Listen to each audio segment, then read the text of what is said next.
এই যে আমার সকালের খাবার, পরোটা ডিম ভাজে, সাথে আবার টাকাও আছে। সকালের খাবার এটা নাকি টাকাই তো খাবো, কেমন না দেখেন। পরোটা দিছে, ডিম ভাজ দিছে, সাথে আবার টাকাও রাখছে। তো যদি এটা আমার খাবার হয়ে থাকে, এটার আশেপাশে যা আছে সব তো আমার খাবার হইব নাকি? টেবিল তো খায় না জিনিসটা। হ্যাঁ, টাকা দিয়ে জিনিসপত্র কিনে খাবো, টাকা তো আর খাবো না, টাকা তো কাজের জিনিস। এত টাকা কে গো? হ্যাঁ, সকালবেলার খাবারে আছে ডিম ভাজি, পরোটা। আমি যাই খাই অনেক সবকিছু আমার টেস্টটা কিরকমই, মানে মুখের অবস্থা তো খারাপ, এর চেয়ে করলা খাওয়া মনে হয় ভালো। এখন মনে হয় যে না গো, করলাও স্বাদ আছে বুঝছো। এখন আজকে মানে জ্বরের মুখে বুঝতে পারছি না যে না, করলাও সুস্বাদু খাবার। আর দেখেন উনি এইমাত্র ব্রাশ করতেছে, বেচারা পোলাপানের যত্ন নিতে নিতে তোমার অবস্থা, আমার জ্বর হয়েছে, তোমার অবস্থা খারাপ হয়েছে দেখছো। আমাদের যা শুধু দেখাই আমার বাসার অবস্থাটা কি একটু দেখেন। এটা হচ্ছে ড্রয়িং রুমের অবস্থা। দেখলে আপনি কইবেন যে হাই রে হাই, এত এলোমেলো তুমি সবিত্রা, কি অবস্থা হয়েছে বাসা। এটা দেখে আমার মনে হয় যে আমি মাথায় হাত দিয়ে বসে থাকি, এই অবস্থা বাসা। ঈশানের সারা খাইতে পড়ছে। এই ঈশান, এই খাওয়াটা কি আমি খামো? মোবাইল রাখ হাত থেকে। এই যে ম্যাডাম, আপনি একটু রিভিশন দিয়ে যান, নইলে পরীক্ষা হলে তো মনে থাকবো না। এই 10টা তো বাজে ফেলেছিস তুই আজকে। এই দেখেন ব্যাগের, এটা হলো এই সারার ব্যাগ, দেখছেন ব্যাগের অবস্থা, কোন ব্যাগ কোন জায়গায় আছে দেখেন। এই যে দেখেন, এই যে জিনিসগুলো একটু দেখায় আপনাদের। মানে বাড়ির যদি মহিলা মানুষ অসুস্থ থাকে তাহলে বাসার যে কি অবস্থা হয়। জায়গাটা সুপার মধ্যে পড়ে রয়েছে। আর এই বাড়ির সাথে গুলো আসছে পিছনে কিছু কারণ আছে, এগুলো ওদেরকে তো আমার সাথে রাখবো না, তার জন্য এখানে তুষক আনা হয়েছে। এবং তার সাথে হচ্ছে আপনাদের বলছিলাম না সেদিনকে আমি প্রথম ভিডিও দিয়েছিলাম, মানে অসুস্থ হওয়ার আগের দিন, যে আমাদের বাসার যে একটা বাথরুম সেখানে হাই কমেট লাগিয়ে দিবে। তো ওইটা লাগানোর জন্য আজকে 3 দিন ঘুরাইতেছে, একটু একটু করে কাজ করে, এখনো পর্যন্ত লাগানো হয় নাই, যার কারণে বাসায় এলোমেলো আছে। ওই ঘরে কোনো জিনিসপত্র আর কি রাখে নাই, কারণ মানে কোনো জিনিসপত্র বলতে এই টুকটাক কিছু, কারণ ওই যে ধুলা পড়ে আর কি কিছু। এই দেখেন ডাইনিং এর অবস্থা, দেখেন চেয়ারের অবস্থা হ্যালো মেলো হয়ে রয়েছে গো, কি অবস্থা। জল, এর মধ্যে জল ভালো বলে মানে কি করে রাখছে দেখেন। এই যে আরে রান্নাঘর দেখলে আমার মনে হয় আমি কবে যে সুস্থ হই গো। রান্নাঘরের অবস্থা খারাপ হয়েছে, আমি যে রুমে থাকি রুমের অবস্থা কি আর বলবো, এটার অবস্থা আরো খারাপ। কেন সেটা বলি, চাদর নাই কেন সেটা একটা বড় ব্যাপার।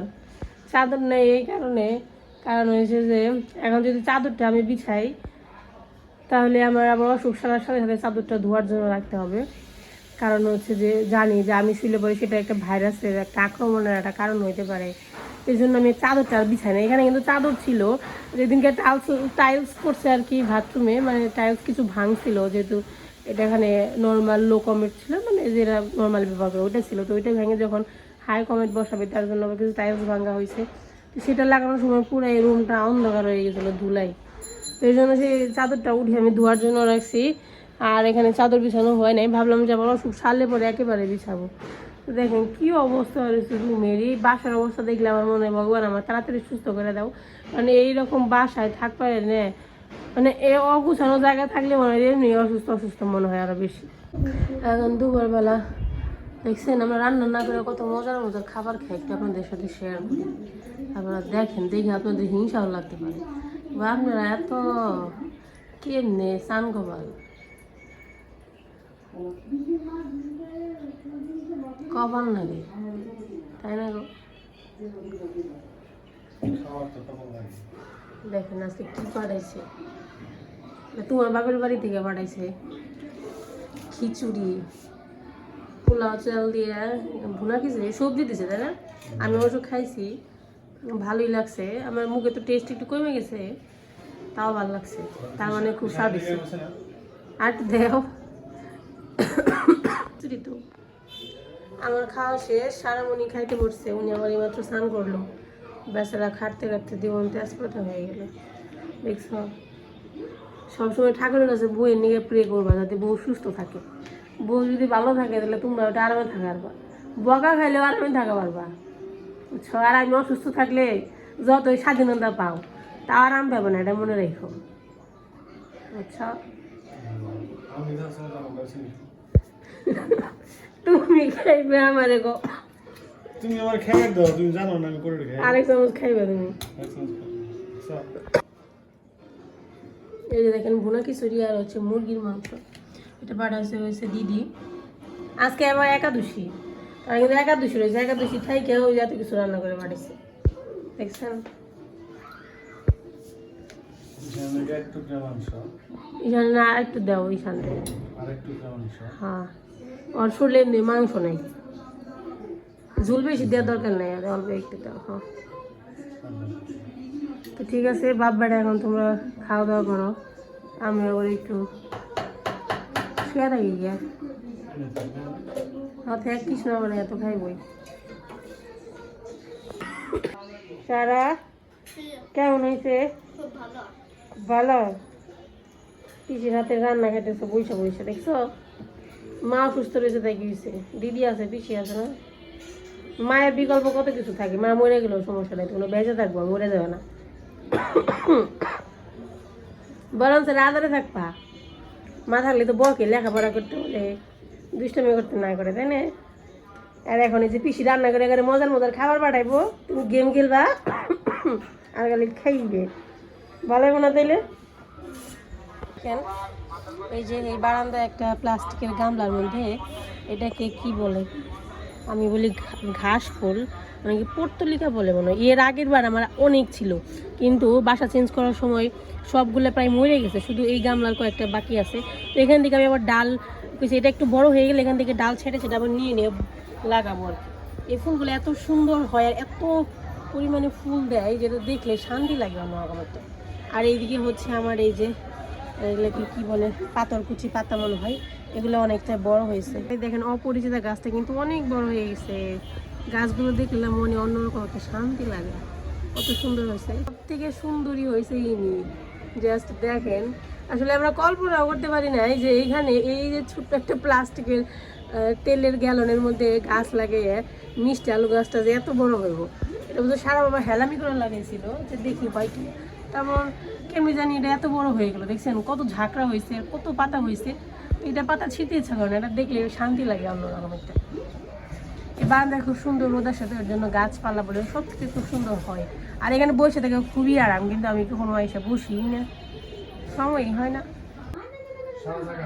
ঠিক আছে, তোমরা খাওয়া দাওয়া করো, আপাতত এই রুমের অবস্থা এরকমই থাকবে। আমি সুস্থ হইলে সব কিছু মোটামুটি আগের মতো সেট আপ করা হবে।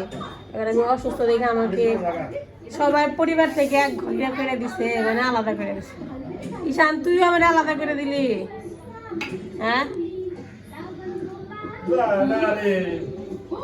দেখেন আমার চেহারা একটু দেখাই, আজকে সারাদিনের জ্বর আসে নাই, কিন্তু দুপুরবেলা খাওয়া দাওয়া করলাম, খাওয়া দাওয়া করার পর এখন আবার চোখ টোক জ্বালাপোড়া করতেছে, মনে হয় যে জ্বর আমাকে সংকেত দিতেছে আমি আসতেছি এরকম। তো এখন একটু দেখি, ভাবতেছি ওষুধ খাবো। এখন বাজে হচ্ছে সন্ধ্যা 6টা, এখন তো কাজকর্ম করা হয় না, তাই আপনাদের সাথে রান্না বান্নাও শেয়ার হয় না। আজকে সকালবেলা হঠাৎ ভাবছিলাম যে হয়তো বসতটা সেরে গেছে, কারণ সকালবেলা শরীরটা খুব ভালো লাগছিল, কিন্তু দুপুরবেলা স্নান দান করার পর আবার সেই অবস্থা। দেখেন আমার চোখ ছোটো হয়ে গেছে, আমি তাকাইতে পারতেছি না, তাকাইলে পরে যেটুকু চোখ সেটুকুই থাকে, নর্মালি যেরকম ছিল সেরকম না, চোখ টোক ফুলে গেছে। আর আমার এই 2টা কান বন্ধ, এই যে ব্যথা, আমার যে টনসিলের প্রবলেম আছে সেটা তো একটু ঠান্ডা পেলে ব্যথা শুরু হয়, ঠান্ডা আবার ভিতরেই হয়েছে, মাথা ব্যথা করতেছে, পর দেখি জ্বরও আসছে। মানে ভাবছিলাম হয়তো সেরে গেছে, কিন্তু আমার ভাবনাটা সম্পূর্ণই ভুল, সারে নেই, আবার চলে আসছে। অ্যান্টিবায়োটিক খাইতে গেছিলাম না, কিন্তু অ্যান্টিবায়োটিক ছাড়া অসম্ভব, কারণ আজকে 4 দিন হয়ে গেছে আমি এখন ওটা মানে এটা তো সারলো না, বরঞ্চ মানে এটার যে যন্ত্রণা আমি আর নিতে পারতেছি না। কতদিন মানুষ বুক করে বলেন, 4 দিন 5 দিন, আর কত ভালো লাগবে। তার জন্য শাহবাগে বললাম যাও তুমি নিয়ে আসো অ্যান্টিবায়োটিক খাই। অ্যান্টিবায়োটিক খেলে একটু শরীর দুর্বল হয়ে যায়, তাও ভালো। এখন যে জ্বর নিয়ে ভুগতেছিস তাতেও তো ভালো নেই। যদি ভালো থাকতো তাহলে ঠিক আছে, না একটু ভুগি সেরে যাবে, তাতেও তো অসম্ভব যন্ত্রণা। তাহলে কোন দিকে যাবো বলেন? তো আমাদের আশেপাশে যেরকম যদি আমার মতো এরকম আনাড়ি জ্বরের রুগী থাকে, আমি বলবো ভাই 20 হাত দূরে থাকবেন। এইরকম জ্বর আমি আমার জীবনে প্রথমবার দেখলাম। এত যন্ত্রণাদায়ক জ্বর আমি এর আগে কখনো ফিল করিনি। আমি কিন্তু প্রায় প্রত্যেক বছর একবার করে এরকম বিছনায় পড়ে পড়ে অসুস্থ হই। একবার যক্ষা, একবার টাইফয়েড জ্বর হয়েছিল ওই বাসায় থাকতে। মানে মাঝে মাঝে জ্বর হয়, এবং জ্বর হয় এমন দেখা যায় অ্যান্টিবায়োটিকের ইঞ্জেকশন পর্যন্ত দিতে হয়, খাওয়ার অ্যান্টিবায়োটিক কাজ হয় না। এরকম দেখা যায় কয়েকদিন পর আমার এরকম একটা অসুখ হয়। কিন্তু এইবার যে মানে জ্বরটা হয়েছে না, এটা মনে করেন যে একবারে ক্ষমতার বাইরে। মানে সামান্য জ্বরে যে মানুষ এত যন্ত্রণা দিতে পারে, এই জ্বরটা না আসলে বুঝতে পারতাম না। তো আজকে কোনো রকম ভিডিও বানাইছি। সকালবেলা আসলে আমার শরীরটা ভালো ছিল, এর জন্য সকালের দিকে আমি একটু ভিডিও বানিয়েছিলাম।